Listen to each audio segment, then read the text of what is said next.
I'm Jay Harden, and today we're talking about building on a firm foundation.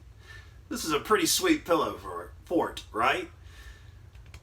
Growing up, my brother and I would always make pillow forts like this, and we would have an interesting game we would play.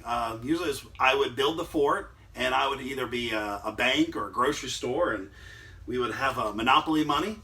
And my brother, Chip, he would be a customer at the bank or grocery store, and we would play this game until one of us, usually me, would start crying because somebody, usually Chip, would rob the bank or rob the store.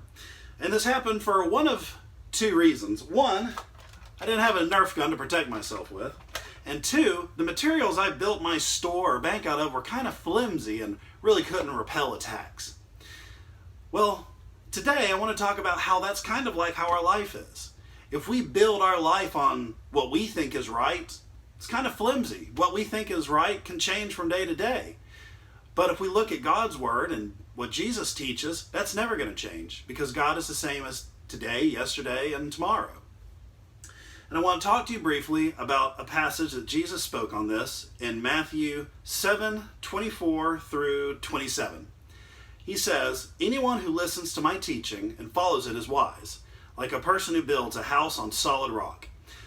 Though the rain comes in torrents and the floodwaters rise and the winds beat against that house, it won't collapse because it is built on bedrock. But anyone who hears my teaching and doesn't obey, it is foolish. Like a person who builds a house on sand. When rains and floods come and the winds beat against that house, it will collapse with a mighty crash." When we build our house and our life on Jesus, we're building on a firm foundation, one that will never collapse and we can always rely on. So today I want you to ask yourself, what are you building your life on? Are you building it on Jesus? Are you building on the teachings from the Bible? Are you building it on a sincere prayer life? Or are you building it on something a little less substantial? Today, for your creative creation, I want to see you build a pillow fort, or throw some chairs and blankets together, or milk crates or boxes, whatever you want. Send us pictures on Facebook of your creative creation, and we'll highlight our favorites, and the best one might even win a prize. Y'all stay courageous out there. I'll see you later.